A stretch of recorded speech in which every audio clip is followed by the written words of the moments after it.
go all the way through the part and into the drilled hole, into the parting tool area. So I need 2 1/4 to 2 1/2 inches stick out from the tool holder. Not a bunch more. If you're 2 5/8, you're not going to die. Now I need to align this groove, and the groove on top needs to be right in the center of the set screws. This will not be level. Look here. This will not be sitting level. You will not like that. You instinctively will want to try and make the tool level. It's a negative rake tool holder. It's supposed to slant down like this. If you make the tool level and set it to center height, you will get a crappy finish because this will be tearing up the finish in the hole. It will be rubbing, no question about it. That has solved many a mystery. So we align the center line, and this is a pain in the butt, but this is the way they designed it. And we tighten the first two for sure, and the last one for sure. We don't need to tighten this third one, but this helps it keep from vibrating. We get sympathetic vibrations back at the tail end if it's free to vibrate. So at least the first two and the fourth one. And then we need to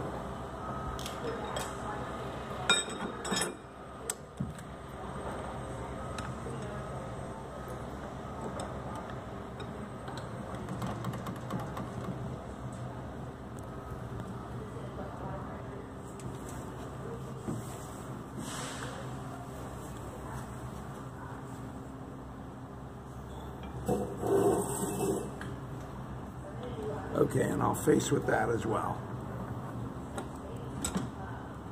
In fact, no, I don't want to start with that.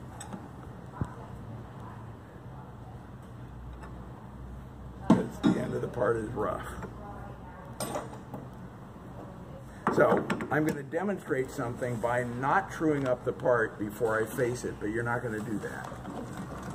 So this is what not to do. This is what not to do, but it also shows something, because 4-jaw chucks can be used to machine parts off-center intentionally.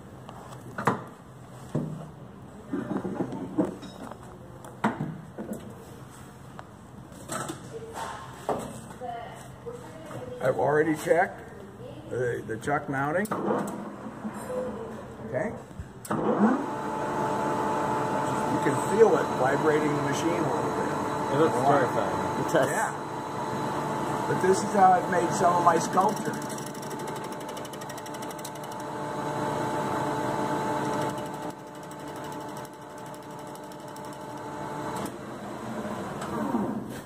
It's only cutting part of it. See, getting any sculpture ideas yet? Yes. It's making shapes. But also this tip was moving a little bit, jiggling. It was? A little, yes. Ooh, it's loose. Thank you. Where's that wrench?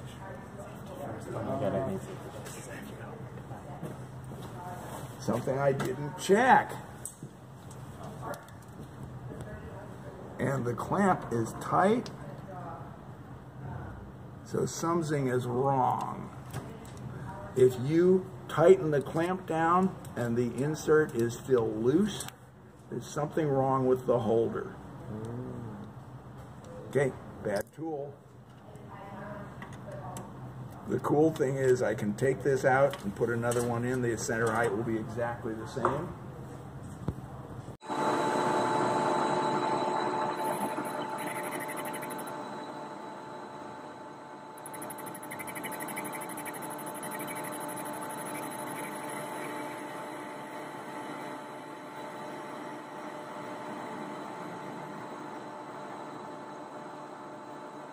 Below center, that's no good for boring. Get that up to center height. So that's how we find the center for boring. We skim off.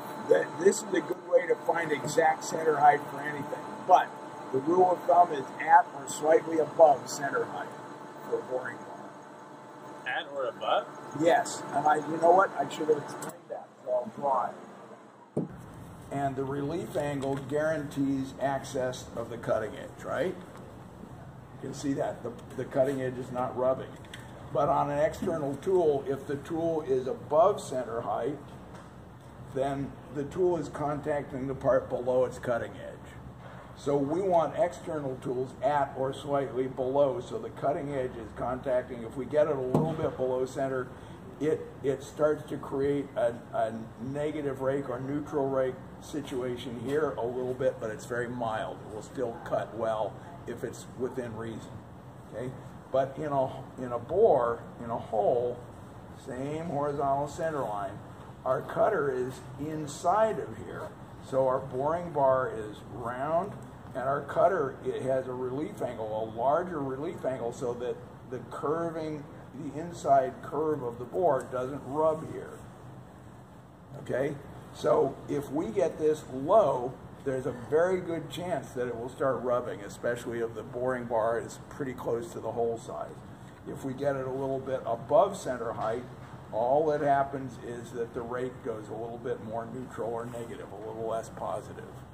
Okay, we don't lose our clearance here. Way above, of course, the bar is going to rub inside. Way below, the bar is going to rub inside. Does that make sense? Okay, so.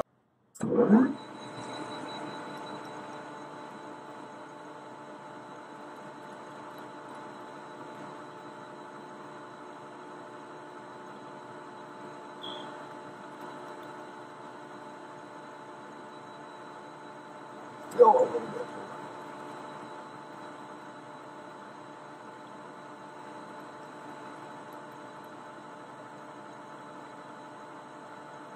Tiny bit below.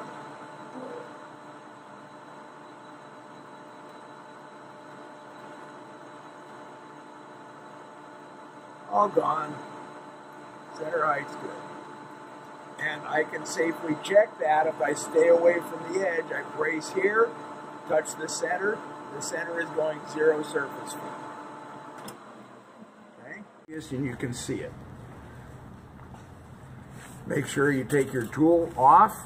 You don't want sharp stuff while you're doing setup work. And this introduces you to the large magnetic base indicator stand.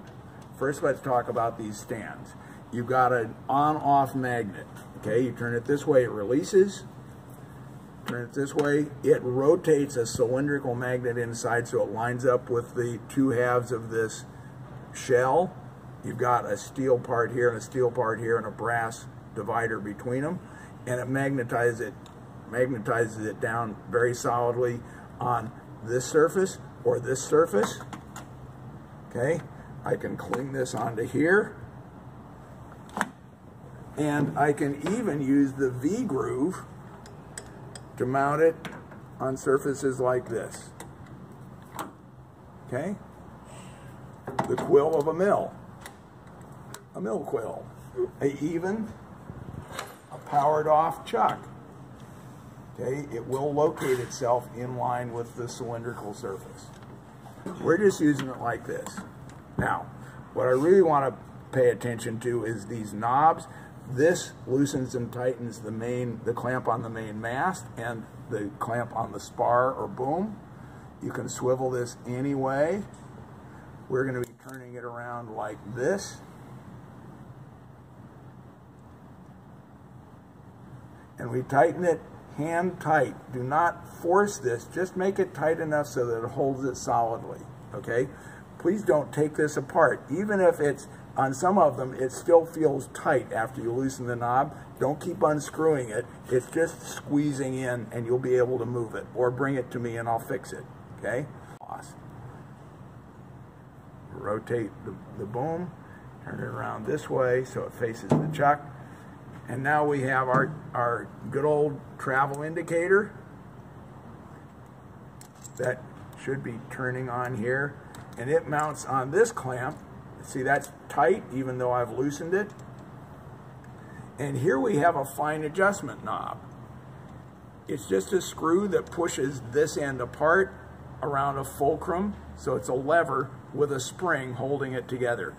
This whole thing just has a little dowel pin in it.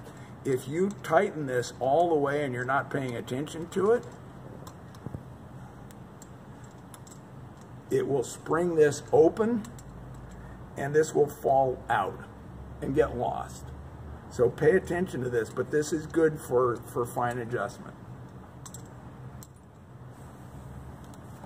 Your dial indicator now has a post in it, not like the little mag bases that you stick on here, and it will go in one of these, either the large or the small holes here, but they have to match up, and you have to squeeze it to get the hole on the shell lined up with the hole on the middle. Put it in there, and you can tighten it down. Okay. Now you're going to want to be where you can see this dial. So come on around this side for this. Mount these anywhere that they are useful to you. It doesn't have to be on the cross slide. Could be on the tool post. Could be on here. Could be on the ways. This is just easy because it lets you manipulate it with the cross slide. I'm bringing it over the middle of the part. I know when I'm at the middle, same way you know how to check your squareness with the cylindrical square over there. I reach the high point, it starts going down. I'm on the other side. Okay, I can use my fine adjustment to give this more engagement. Easy if I put the 0 at the top. And now I'm going to see how far off center I am. Whoa, see, it's not even touching now. So I can see that visually, and I can see that I've got a high point here, and then it starts going down. Everybody see that? It goes up, and then it goes down. Goes up, and then it goes down. And where is that high point? It's right where this jaw is. So these two jaws are off center this way and this way. This jaw is in, and this jaw is out. See that? To center it, I need to loosen the in jaw, and I'm going to tighten the opposite jaw.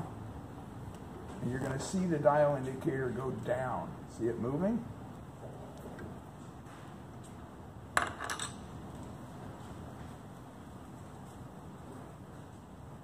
We're still off center, but not nearly as much. Okay? So I'm going to loosen this again. Tighten this. And it's still off center, but not as much. I'm going to get the indicator engaging now, so we'll be able to see here's the lowest point, and it goes up as I turn it until it reaches its highest point, which is a little over 100 thousandths. It's a little over 1 full revolution. Watch again. Here it goes from the high point at plus 8 thousandths, down and down and down and down, just past 0 to minus 6 thousandths. Everybody see it? Okay, so I want to loosen this again. You could have it off center as much as 25 thousandths and it would still clean up. Okay? You'll learn how to use that.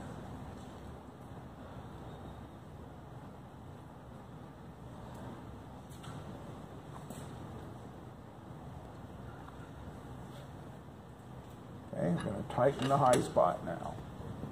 I can tighten enough to bring that down to 0. Tighten, and I'll tighten all around.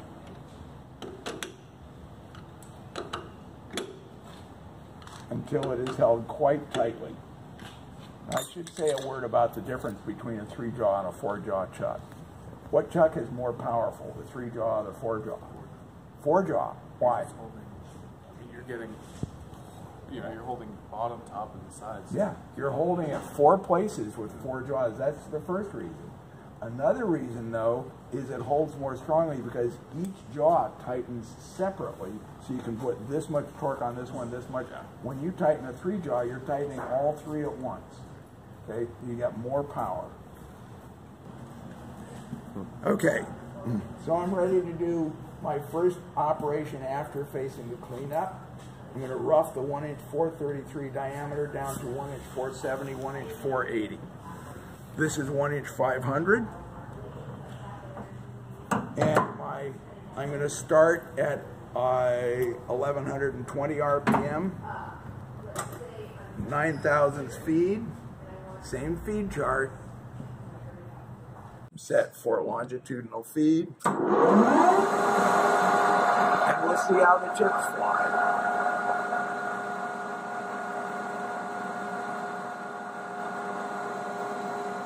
set to 0, hold the dial still, turn it in to touch off.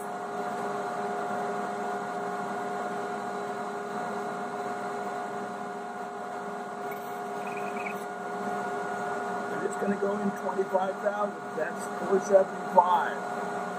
10, 20, 25. Oh, I didn't make my mark. Sorry.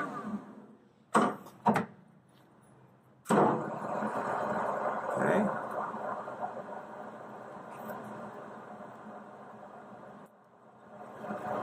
I want to make a mark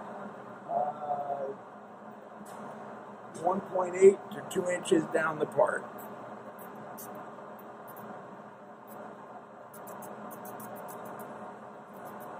Okay, I'm just going to cut to the middle of that line.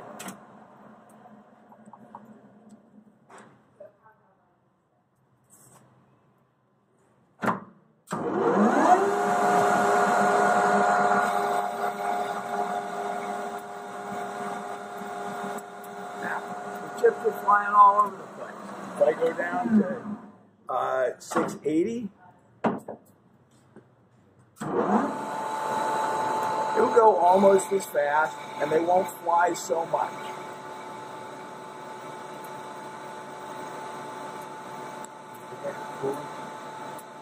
Don't need cooling.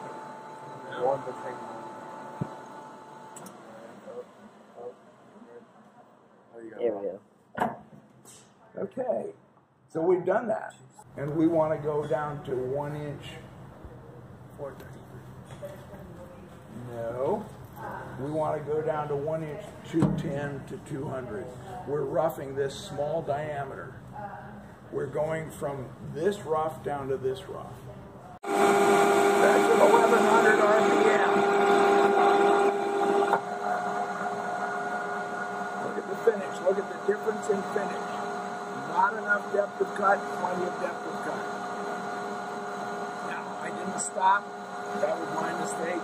But I'm going to go in the other 120,000. So,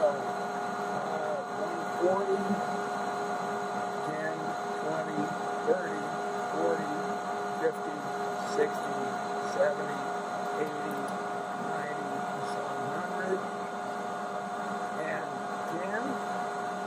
Make a test cut. Now, that's throwing chips all over me, isn't it? No. That's not good chip control. So I'm going down a speed.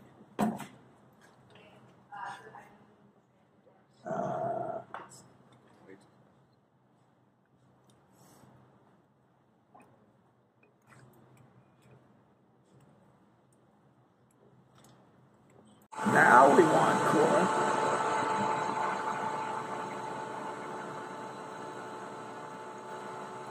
We want to be able to spray from here, not there. Fingertip pressure, let it get started.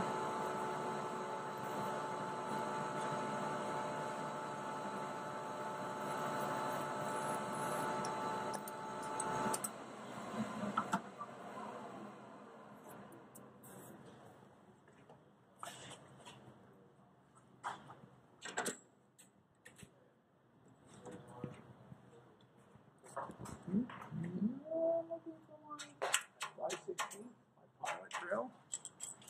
Thank you.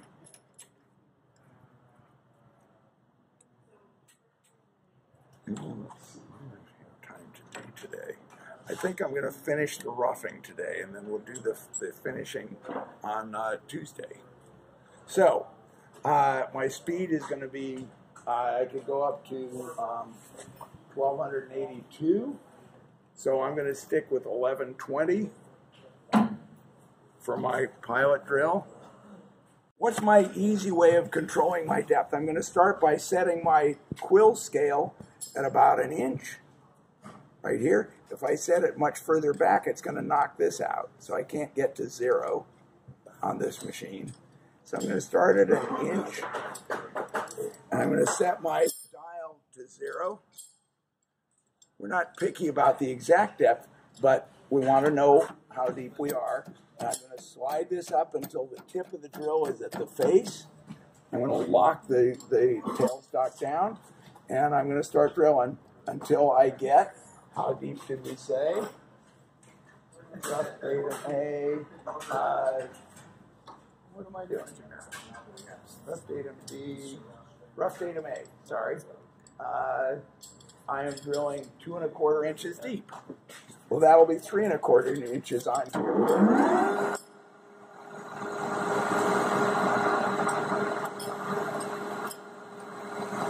100, 200, 300, 400, 500, 600, 700, 800, 900, 1 inch. Put out, clear the drill down, clear the chips.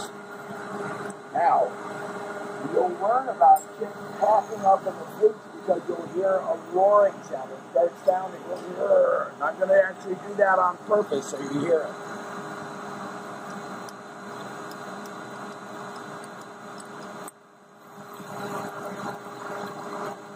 The deeper the drill gets, the harder it is to clear chips. You'll feel it. Can you hear it? Okay, that's chips rubbing against the sides of the hole. They're getting squished up in the flutes. You want to get it out of there.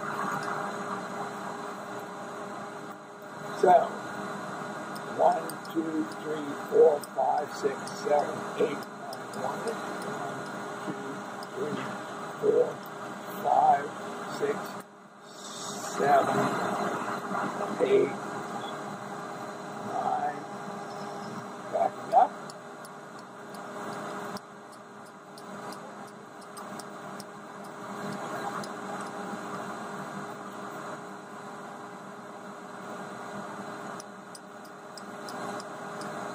I'm just using the scale 1 inch,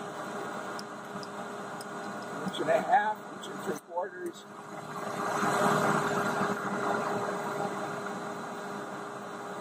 Two inches. Put out. So the deeper the hole gets, the less distance you can go before you have to pull it out and clear chips. And now I'm going to actually count turns.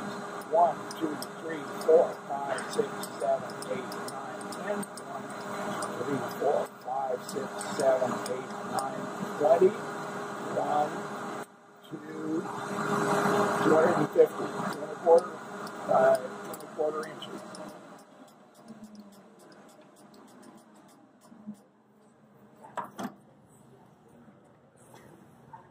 Okay. High speed. A. I bring the tip of the drill up to the end of the part. This is fun. Lock it down firmly.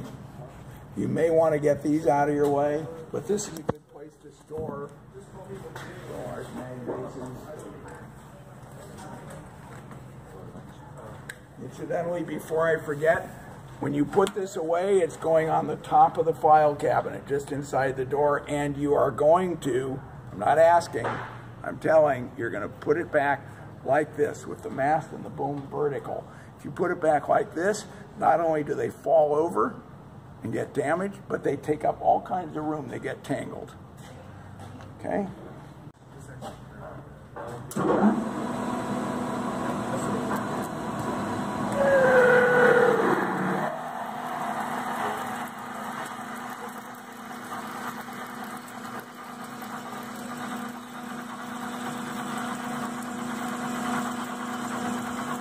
Now notice, it's drilling easily.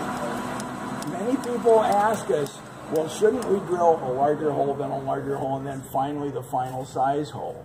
No, it's actually worse. Because if you drill successfully larger holes, then each drill is only drilling a little bit, and it not only, it doesn't guide itself well, it starts vibrating in there.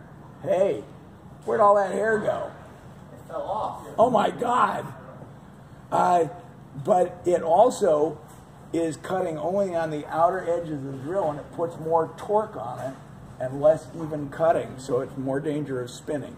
So you notice you can push it really fast. It cuts just fine.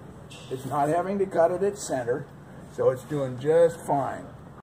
Same thing, if the chips back up, I'm pulling it out. I'm going to cool it down once in a while. 10, 20, 30, 40, 50, 60, 70, 80, 90, 1 inch. 10, 20, 30, 40, 50, 60, 70, 80, 90, 2 inches. Cool things down a little bit.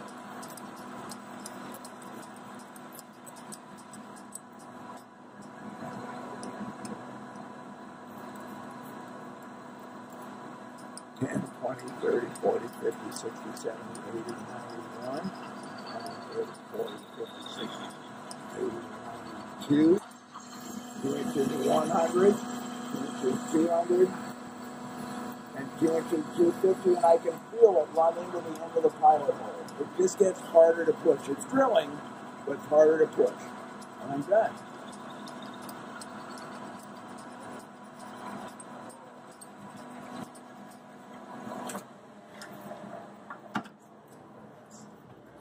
You've just roughed the entire part.